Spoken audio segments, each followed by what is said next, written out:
the 27th verse.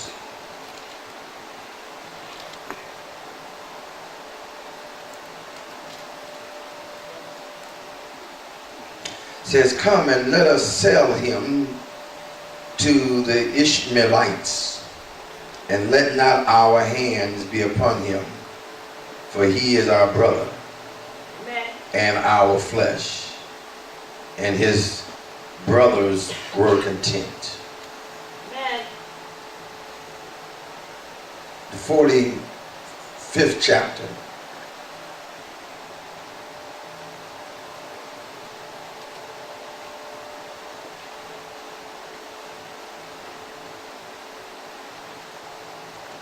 th verse. And they took him all, or they told him all the words of Joseph, which he had said unto them.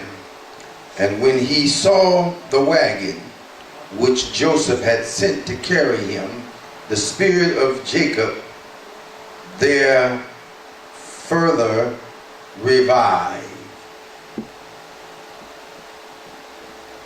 And when he saw the wagon, amen, which Jacob had sent to carry him, his spirit further revived. For a few minutes, I want to talk about, and he saw the wagon. Amen. And he saw the wagon. Quick review for you that do not know your Old Testament Genesis story. Jacob is the son of Isaac, the grandson of Abraham, the patriarchs that are better known as Abraham, Isaac, and Jacob. Jacob is that patriarch that was born a twin, his brother Esau. Both were born at the same time, but it was one that grabbed a hold to the other one's foot and brought him in. Brought him back, it is said, and his name is Jacob, so that he could be born first. Jacob is the fella that conned his brother out of his birthright. If you read the scripture, he's the same fella that wrestled with an angel, for he saw a ladder ascending up into the heavens. Jacob is the fellow that we know as being the father of the 12 tribes, amen, of Israel. Jacob is, in our message today, as one that caught my attention to the scene when he discovered that his son was not dead, but yet alive. Amen. This story caught my attention because Jacob's sons had killed or sold, as you read, Jacob's, not the baby boy, but the second to the baby boy, sold him into slavery. His brothers became jealous because Joseph was a dreamer. They became jealous because Joseph was the apple of their father's eye. If you remember, Jacob made a coat of many colors and gave it to his son Joseph. And so Joseph had this kind of air about himself, and his brothers were jealous. And let me just stick a pin and let you know that family members sometimes can be your worst enemy. Amen. Sometimes it's not the people that you don't know that hurt you. It's the people that you do know that hurt you. Amen. The ones that are close to you, the ones that change your diaper. And so here, the story is no different than some of your stories out there. Because Joseph had to deal with his brothers. And he was really, if you really read it and check it out, you discover that he was telling them what the Lord was showing him. He was not trying to be some brother that had to be reckoned with. He was just telling them what he saw in his dream. Have mercy, Lord. And so, because of his relationship with God, and you'll discover that later on, because of Joseph's relationship with God, the brothers got jealous. If I can use my spiritual imagination, and I'm going to need you to allow me to do that often this sermon, because my spiritual imagination lets me know through the scriptures that Joseph was a young man when the incident happened between him and his brothers. He was under 18 years of age, and yet he had a relationship with God that extended for years. And so my testimony of what God can do with a young man is also seen in the life of Joseph. Yes, Lord. Joseph had a relationship with God at an early age, and you know, not only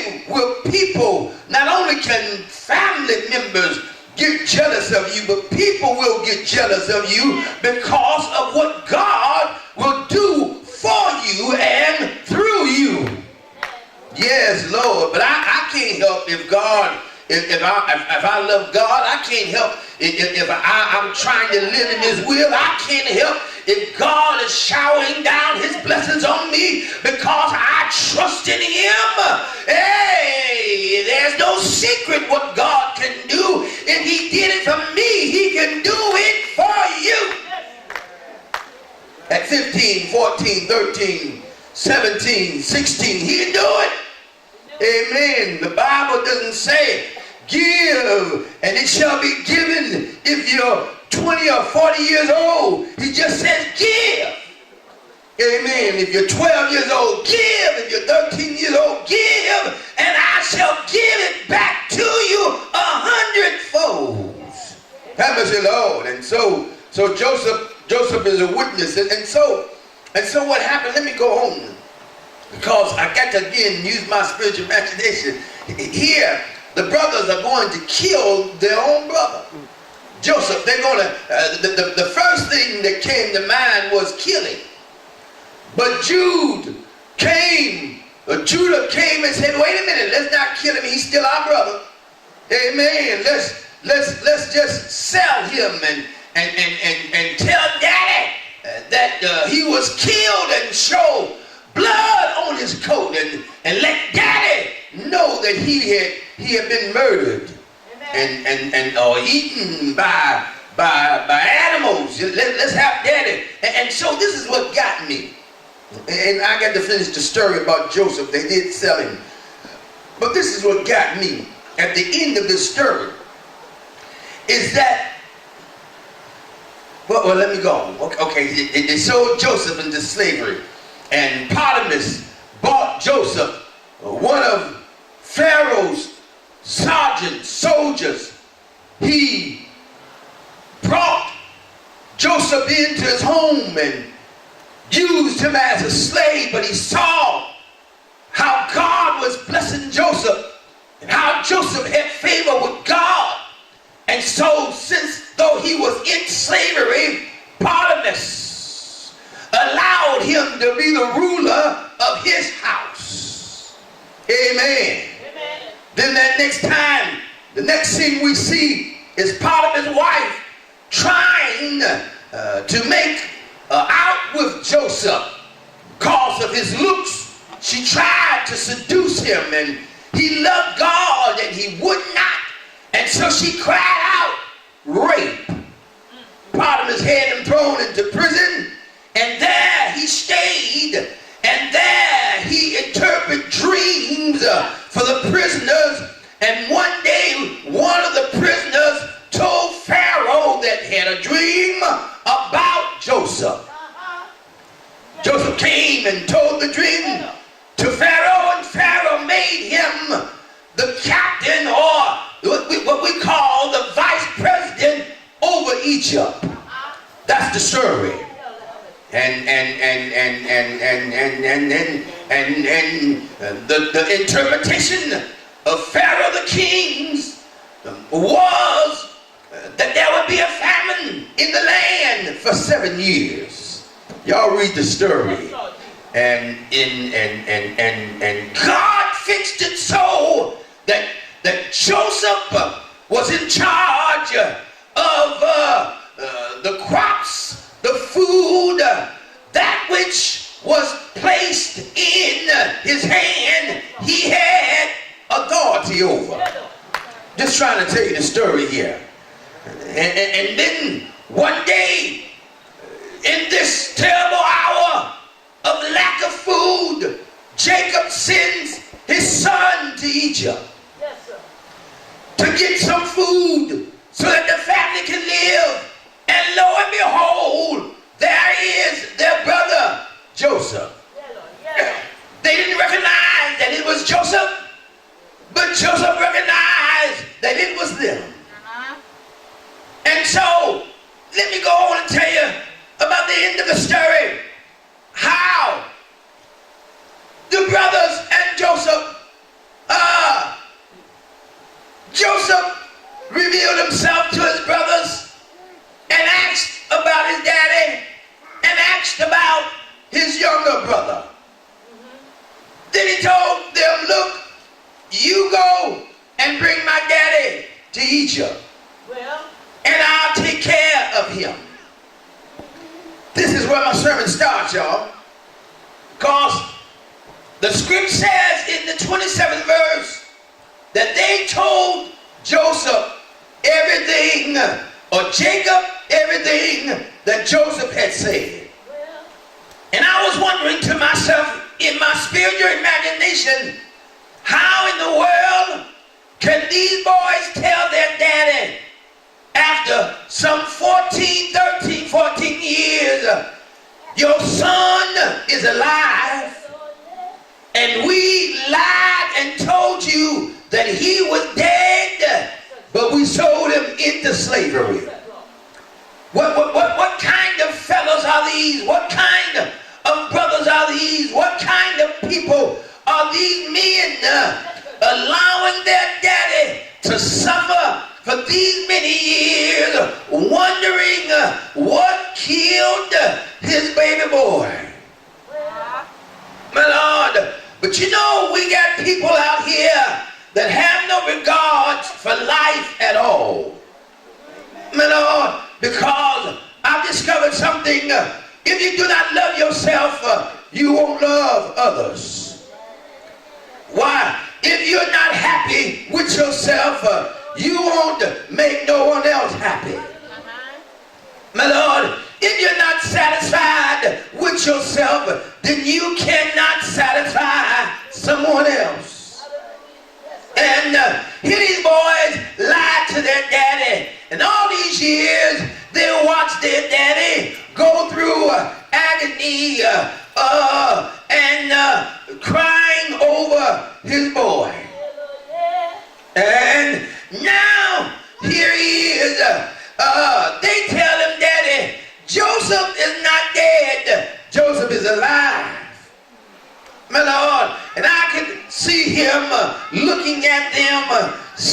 to them within itself, y'all been lying to me a long time. And what you think I'm going to believe you now? You had me groaning, and you had me weeping about my boy, and you knew that he was not dead. What kind of brothers are you?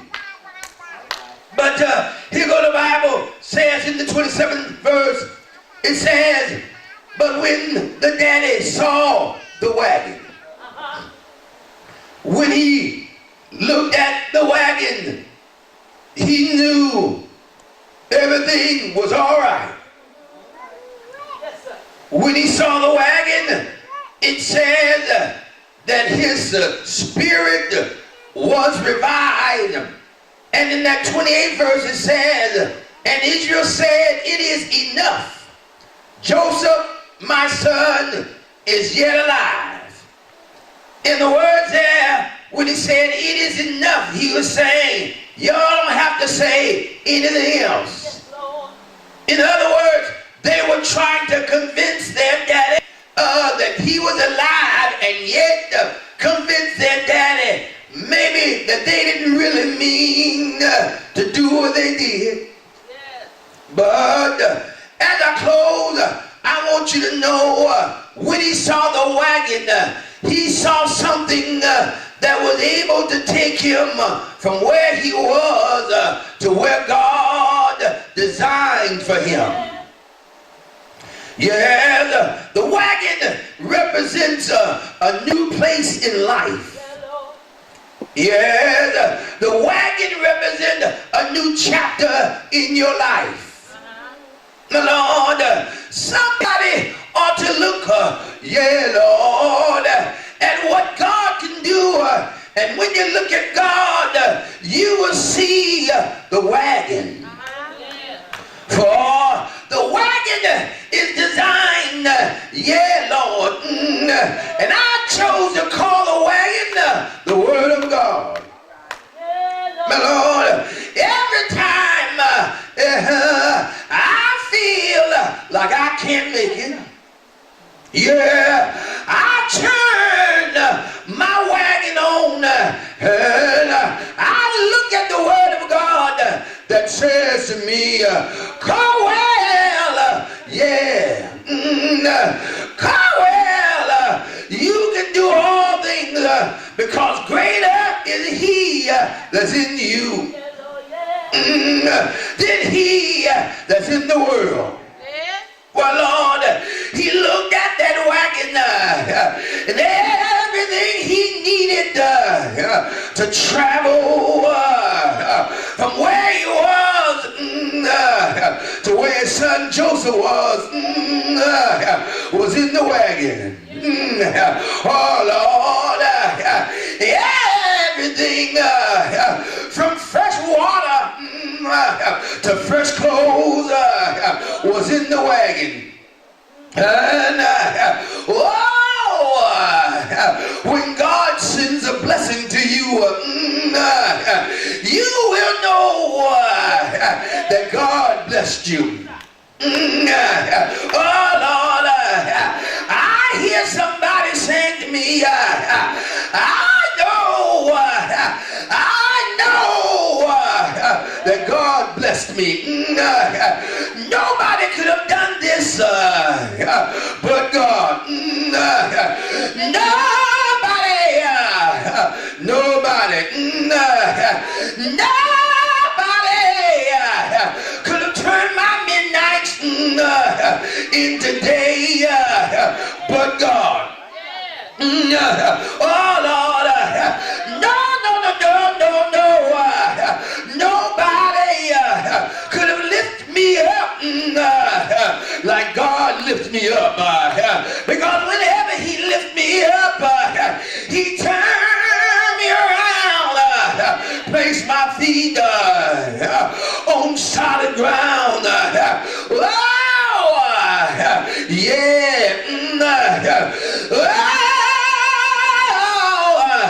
Look at the wagon, y'all. look at the wagon. I know you got tears in your eyes, but look at the wagon. I know you don't know if you can make it, but if you look at the wagon, keep your eyes on the prize.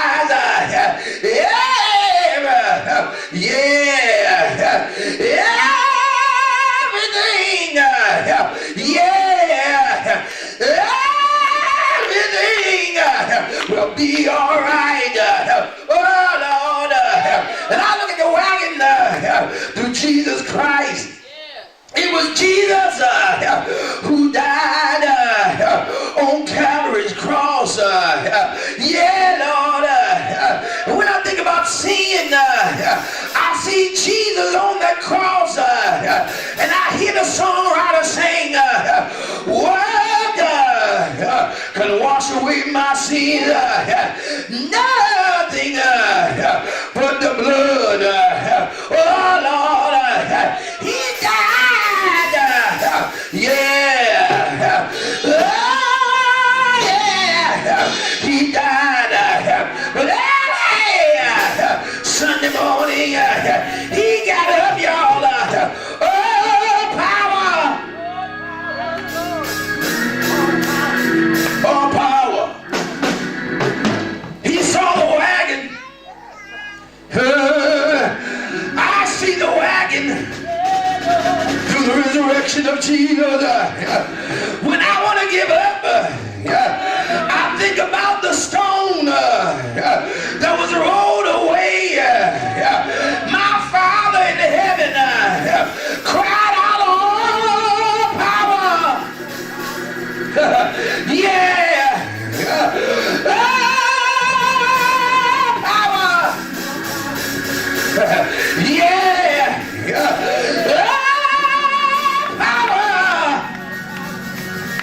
Is in my head. When I think about that statement, I know I can make it. I know I can make it. And one of these old days, when life is over,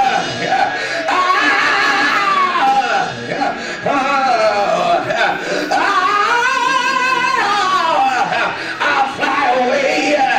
Yeah. Be at rest. No more days. No more pain. No more operations. Oh, I saw the wagon.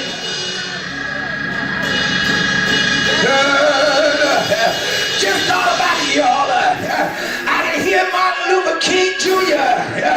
saying, I've been to the top of the mountain. What did you see on top of that mountain, Martin? I saw the wagon. I saw the wagon. He said, I may not get there with you. There's a wagon. Yeah. That will take you from time into eternity. Watch for the wagon. Watch for the wagon. And he saw. Woo. Watch for the wagon. Watch for the wagon.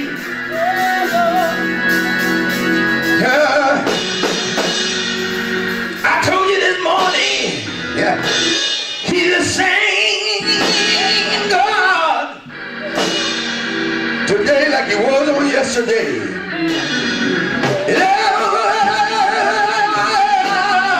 He'll be the same God tomorrow. You got to do what Joseph did, what Jacob did.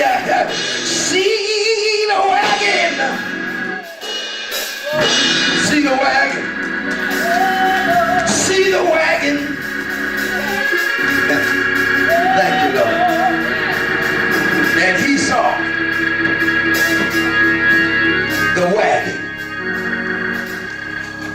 He said, Hey, look, y'all ain't got to tell me nothing else. I know Joseph is alive because I see the wagon. Amen. Look out for the wagon. When you get down this week and become despair, look out for the wagon. Sometimes it's just little things that let you know that God has sent the wagon to you. That's why when I see a penny on the ground, I pick it up.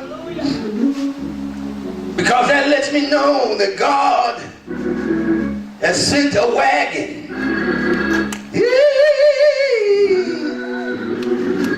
Y'all thinking about that?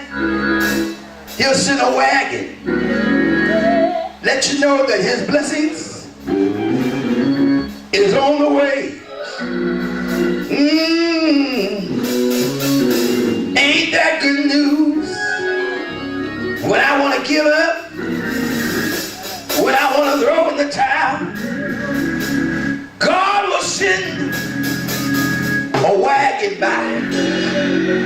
Yeah. And sometimes that wagon is not for me. Sometimes it's from my friend. Sometimes it's from a neighbor. But when I see the wagon roll up to their house, I know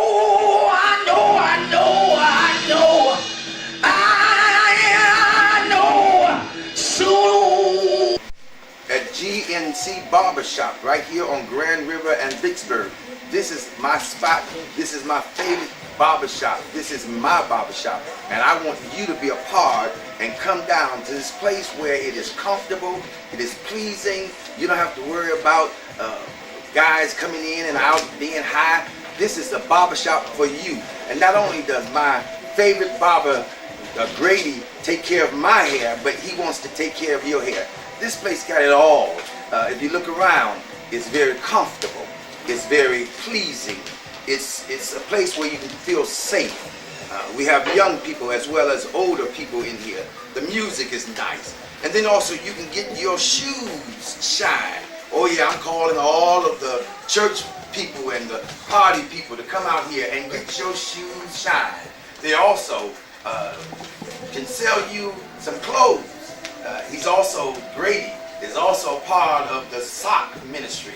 And so right here at Grady's Barbershop, that's GNC on Vicksburg and Grand River, I want you to be a part of being at a place where you can be comfortable as you get your hair done, as he cuts your hair and give you a style that no other can give you. Again, this is Pastor Roland Caldwell at my barbershop, GNC on Grand River and Vicksburg. I want to see you here. Until tomorrow, if you walk with God, you shall reach your destination.